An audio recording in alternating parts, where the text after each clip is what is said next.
ভাই, বল্লার চাকে আপনি ঢিল মারবেন আর আপনি মৌমাছির কামড় খাবেন না, এটা কি সম্ভব? হ্যাঁ, নেতা আছে, বস আছে, ভাবসাব নিয়ে যে যুদ্ধে নামছো। ইরান এই মুহূর্তে আমেরিকার বিরুদ্ধে কি ব্যবস্থা নেবে আমার জানা নাই, তবে মাথা ঠান্ডা রাখতে হবে। আমি যদি ইরানের প্রেসিডেন্ট হইতাম, এতক্ষণে মধ্যপ্রাচ্যের যুদ্ধ 10 গুণ লাগাই দিতাম। তবে খেয়াল রাখতে হবে, জোশে আইসা হোশ খোয়ানো ঠিক না।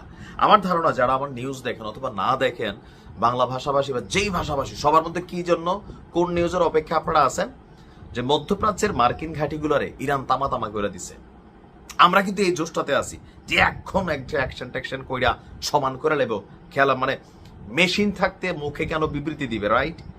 কিন্তু মাথায় থাকতে হবে যে ধরেন একজন পুলিশ অফিসার, আমি সহজে বুঝাই, পুলিশের একজন কনস্টেবল অথবা সেনাবাহিনীর একজন সাধারণ সদস্য, 5 জন বন্ধু আপনারা বডি বিল্ডার, এক একজন ধরেন 1-150 কেজি ওজন, সেনাবাহিনীর একজন লোক এরকম টিংটিঙা, হ্যাঁ?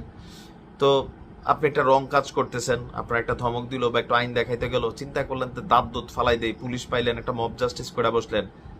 কিন্তু মাথার মধ্যে যদি সামান্য ঘিলু থাকে, তাহলে আপনি কিন্তু কখনোই এই কাজটা করবেন না। কেন? আপনি যারা হাত দিচ্ছেন তিনি কোনো সিঙ্গেল ব্যক্তি নেই, এটা একটা ডিপার্টমেন্ট, রাইট?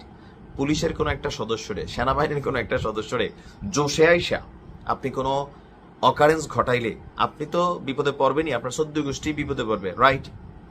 ঠিক কিনা? এটা খুবই ঠিক। এখন আমরা যেটা চাচ্ছি আর কি, বুঝাতে পারলাম তো, যে ওই এখন আমাদেরকে উস্কানো হচ্ছে, ইরানের উচিত মধ্যপ্রাচ্যের সব ঘাঁটি উড়াই দেওয়া। আমি এটার পক্ষে না। মাথা ঠান্ডা রাখতে হবে, মাস্টার প্ল্যান করতে হবে, খেলতে হবে সময় মতো, টাইম আছে, তাড়াহুড়ার কিছু নাই, একটু সময় নিয়েই ঘটনা ঘটাক। তো এখন প্রাথমিক টার্গেটকে বড় তারে ফারতাম না তো সুইটটা থেকে তারা কিলাও না কা হাতে কি ব্যথা কর না, তাহলে কিলাও।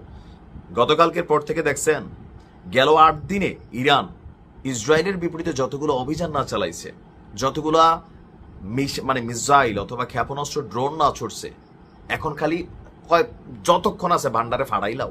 হ্যাঁ, নমুনা দেখেন। আপনার মার্কিন যুক্তরাষ্ট্রের ইরানে হামলার ঠিক পরপরই পাল্টা প্রতিক্রিয়ায় দফায় দফায় ক্ষেপণাস্ত্র নিক্ষেপ করে যাচ্ছে ইরান। ইসরায়েলের গণমাধ্যমগুলো বলছে, সর্বশেষ ক্ষেপণাস্ত্র হামলায় 30টি রকেট ছড়েছে মাত্র 27 মিনিটে। কয়টা? 27 মিনিটে 30টা। তার মানে 1 মিনিটে আমরা 1 মিনিট 10-20 সেকেন্ডে একটা একটা মারা হয়েছে। প্রতিবেদনে বলা হয়েছে, এসব হামলা মূলত ইসরায়েলের সামরিক ঘাঁটি এবং কৌশলগত লক্ষ্যবস্তুগুলোর দিকে চালানো হয়েছে। যদিও ক্ষয়ক্ষতির বিস্তারিত এখনো সামনে আসেনি, তবে এমন ধারাবাহিক হামলা মধ্যপ্রাচ্যে চলমান উত্তেজনাকে আরো উস্কে দিচ্ছে। বিশ্লেষকদের মতে এই পরিস্থিতি আঞ্চলিক যুদ্ধের দিকেই ধাবিত হবে এবং কূটনৈতিকভাবে এটার উত্তেজনা প্রশমনের উদ্যোগ নিতে হবে। কেন? কোনো কূটনীতি ফুটনীতি বুঝি না, যত কূটনীতি আছে সব আমেরিকার কথা বলে। এখন ইরানের দরকার হচ্ছে ইসরায়েলে বৃষ্টি, ঝড়, বন্যা যা আছে সব বয় দিতে হবে। কারণ আমেরিকা কার স্বার্থে নামছে? ইসরায়েলের স্বার্থে না, তারা স্বার্থে নামছে। তবে তারার যে গোলামি করতেছে, যে গোলাম দিয়া সবচেয়ে বেশি এখানে অ্যাডভান্টেজ নেওয়া হচ্ছে বা শুরু করা হয়েছে, তারও তো এটা বুঝাইতে হবে যে তোকে দেখলেই কি করা হবে, কানের নিচে তালি বাজানো হবে, রূপসা দিয়া আদর করা হবে নাকি?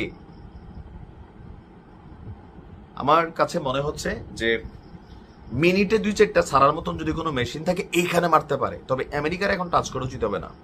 আমেরিকা চাচ্ছে যে ইরানের ধরেন যেগুলো মেইন বললাম না, যে ক্যাটাগরির যতগুলো পারমাণবিক স্থাপনা আছে ওইগুলোর পক্ষে একটা জনমত তৈরি করতে।